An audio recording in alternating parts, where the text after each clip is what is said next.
Hey there, welcome on in. My name is Craig Beck, and today I want to talk about the 5 misconceptions about how you tell if you have an alcohol problem or not.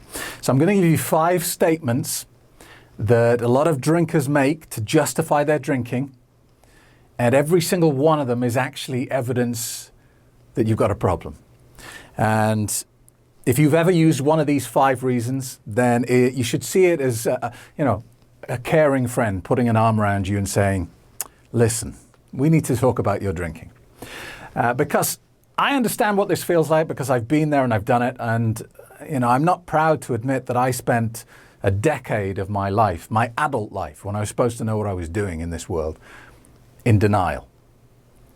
And completely in a state of being unaware of my drinking problem to being subconsciously aware of it, but still refusing to accept it. So a decade of my life denying this problem and getting very angry at anyone who tried to help me.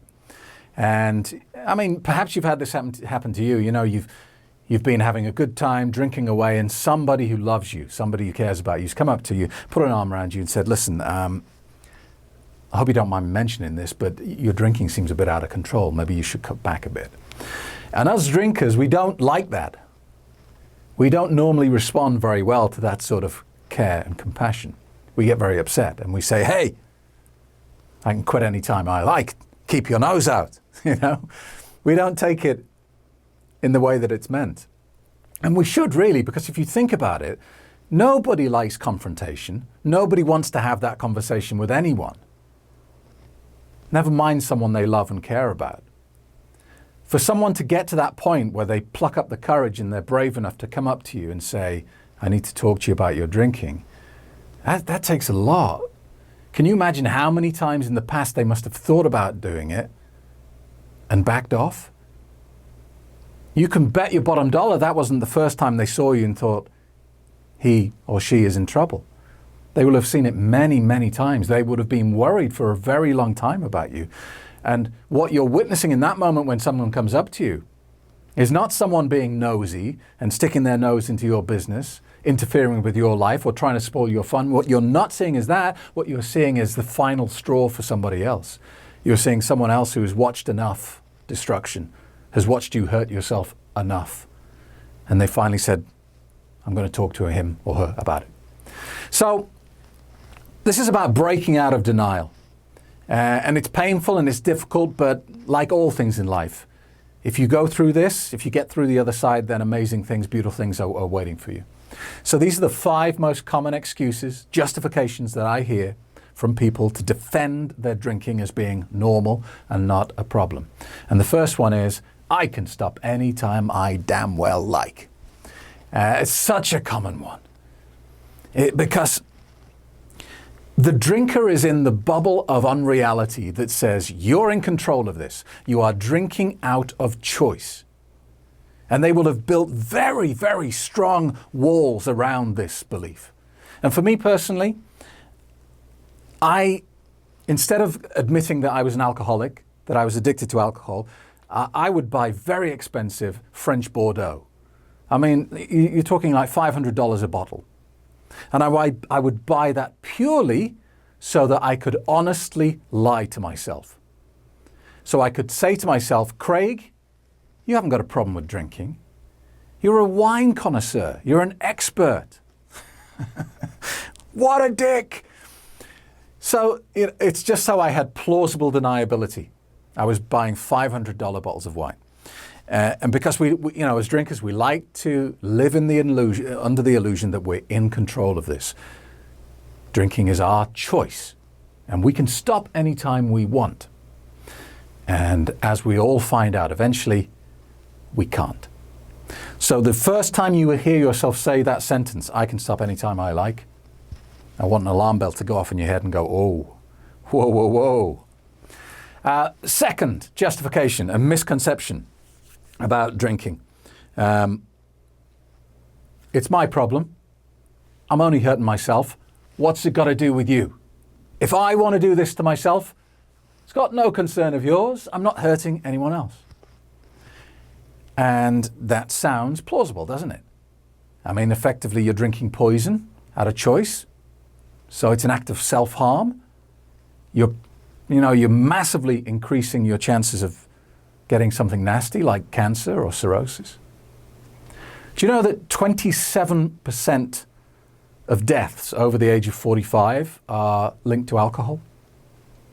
This is not a harmless social pleasantry. This kills people. 3 million people every year, actually, according to the World Health Organization. You see, the problem with it's my problem, it's got nothing to do with you, I'm not hurting anyone else, is it's just not true. And if you have an alcoholic in the family, if you have a problem drinker in the family, you know this, don't you? Because to watch someone do this to themselves is heartbreaking. It's absolutely soul-destroying because you can't do anything about it. You can see someone you love and care about profoundly killing themselves slowly. It's like watching slow suicide. And they won't let you help them. It is one of the most heartbreaking, most soul-destroying things you will ever go through. To live with an alcoholic is hell on earth. To be the child of an alcoholic will set you on a path that will run for your entire lifetime. There will be some things in your character, in your personality, in your self-esteem and your self-confidence that are damaged because you grew up in an alcoholic household. So to say that your drinking only affects you, doesn't hurt anyone else, is garbage. Real garbage, because it destroys families and it creates huge pain for everyone in your social circle. So that is misconception number 2. Number 3, I don't fit the stereotype. I've seen it on the TV. I've seen it in Hollywood. I've seen it in the movies. I don't drink as soon as I wake up in the morning. I don't drink every day. In fact, I can go 3 or 4 days without drinking. There's no way I'm an alcoholic. And I get this because, again, this is another excuse that I used when I was a drinker. Because I would look at my drinking behavior and I would say to myself, well, hang on a minute. You never want to drink in the morning. You've never missed a day of work because of your drinking. You haven't got any driving offences. You haven't got a DUI. You haven't been pulled over by the police under the intoxication of alcohol. You're not sneaking off to the restroom at work every 10 minutes to have a swig out of a hidden bottle of vodka. In fact, you can work the whole day without even thinking about alcohol. It's just that when you get home, you like a drink to relax. Nothing wrong with that, Craig. You're just a social drinker. You've just got a tough job and you're doing the best you can. Bravo! Rubbish. Huh? So we come up with these comparisons. We say, this is my drinking and this is the drinking of an alcoholic and mine doesn't fit, so therefore I'm not an alcoholic. But this is dangerous. And this is one of the reasons that AA didn't work for me, is that, that first time I went to AA and I went into that church hall with all these strangers looking very serious and somber, sitting around a table. And I sat down thinking, what have I done? Why have I come here? I hate this. Oh my God, I want to leave. And I sat there and they said to me, don't worry, stranger, you won't have to speak tonight. We'll just listen to other people and settle in and we'll talk next time. Great, okay. And I sat there and I listened to, one by one, these people told their stories of how that they woke up in the morning and they started drinking and they drank all day until they passed out and they stole money off their wives and their husbands and they broke in and all these horrible, disastrous, terrible stories. And at the end of that first AA meeting, I thought, I haven't got a problem with alcohol. These people have. My drinking's fine. I don't do any of that. I've never stolen money. I've never missed work. I've never done that. I've never hidden bottles around the house. So I came to the conclusion, because I wasn't as bad as all the people at AA, that I was fine. Here's the harsh reality. If I hadn't stopped drinking when I did, there is a very good chance I'd be dead by now. I was having problems with my liver. And that is not a game you can play for very long. So you can compare your drinking to whoever you want. Doesn't make any difference. If you're drinking poison routinely, you have a problem. Full stop. Okay, number 4. Misconception number 4. I can't be an alcoholic because, well, I'm holding down a job. In fact, better than that, I'm really successful at my job. I'm doing well in my career. In fact, I just got an award last week. I was Employee of the Month last month. Everything's going great. I haven't got any financial problems. Got money in the bank. I'm good. Can't be an alcoholic. Alcoholics hit rock bottom and they sit in the park drinking out of a brown paper bag, don't they? Pfft, that's not me.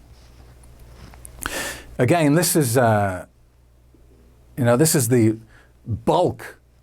The vast majority of people who come to my website fit into this category.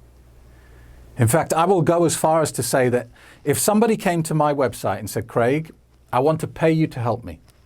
Let me describe my drinking. And they said to me, I drink from the moment I wake up to the moment I fall asleep.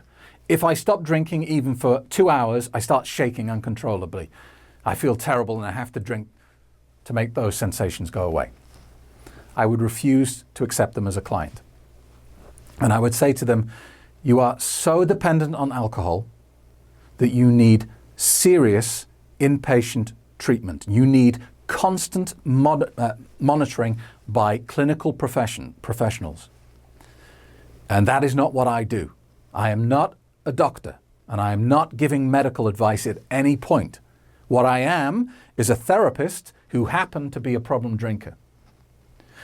Now, in 7-8 years of doing this, I think I can count on one hand the number of times people in that sort of condition have come to me. They're way past what I do. They don't find my website. They're beyond that. They need serious intervention and serious inpatient treatment. The vast majority of my clients, the vast majority of the thousands and thousands of people that I have helped to quit drinking are entirely functioning in society. They hold down a job. They have kids. They bring up the kids as best they can. They're doing a good job. They're not sitting in the park drinking out of a brown paper bag. They watch TV on an evening with their partner. They go to bed, they wake up, they make breakfast for the family, and so on and so on and so on. They are entirely functional. Some people are millionaires. I have members of my program who are multi-millionaires.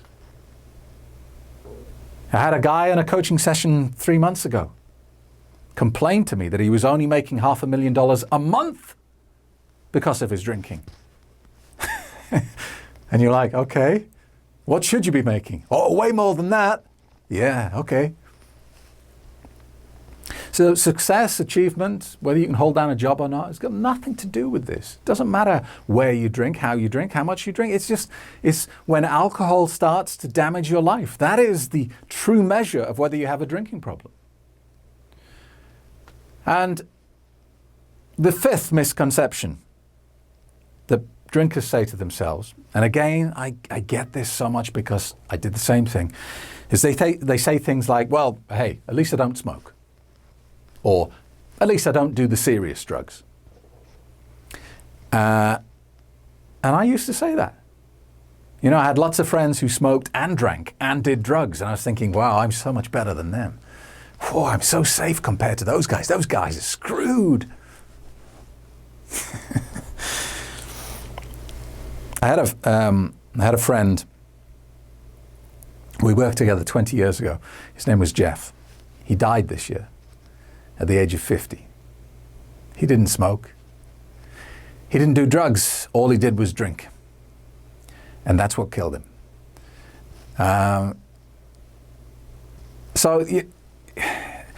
Picking alcohol out and saying, well, you know, it's not as bad as the other drugs, is not true. You know, it's killing 3 million people every year. And there's some new research out suggesting that smoking and alcohol consumption are equally as bad for you. I know smoking gets all the highlight and all the spotlight because we're a bit further down the road with smoking, I think. You know, we've gone through the big tobacco advertising and all the lies that they spread, and we've reached a reasonably intelligent viewpoint on smoking. With alcohol, we're about 30 years behind. We still allow it to be advertised anywhere. We still allow the marketing and the PR companies to say anything they want. They don't have to justify it. No other product on planet Earth has that license, only alcohol. It's insane. If I bought out a brand of car tire today and I marketed it as use my car tires and I guarantee you'll never have an accident and you'll drive better and you'll look sexier while you do it, how many days do you give me before I'm sued? Maybe even hours, yeah? Alcohol can say anything it wants. Makes you sexy, makes you attractive, makes you confident, makes you relax, makes you this, makes you that. It can say anything, never has to justify it. It's bizarre. So, alcohol is responsible for at least 7 major forms of cancer. At the moment, there are 50 people every week being admitted to hospital in the United Kingdom with liver disease because of drinking. And what we're seeing is that the people frequenting pubs and bars and clubs is going down. In fact, something like 150 pubs are closing a month. So people are not drinking more like they used to out in the open, in the public. They're drinking at home. They're going to the supermarket and they're buying, those bog-off offers on wine. Buy 2, get 1 free bottle of wine. And they're sitting at home, putting the kids to bed and opening a bottle of wine. 50 people a week are being taken to emergency rooms because they've drank themselves to near death. So to say to yourself, hey, at least I don't smoke, or I don't do heroin, it's not like you're choosing the better option. It's like, do you want me to stab you with a knife or shoot you with a gun? Which one do you want? There is no better choice. Both of them can kill you. And so, if you've used any of those 5 justifications, or if you catch yourself using them over the next couple of weeks, I want you to go to my website, stopdrinkingexpert.com, and I want you to sign up for one of my free quit drinking webinars, because we need to talk. Thank you very much for listening to me. If you have any questions, the email address is craig@craigback.com. And I'll remind you, obviously this will date, and you may be watching this in the future and it won't be relevant, but at the moment we have 30 days until the San Francisco boot camp. If you want to come, we have 5 places left. www.stopdrinkingexpert.com. Thank you so much. Don't forget to like, share and subscribe, and I will see you with the next message.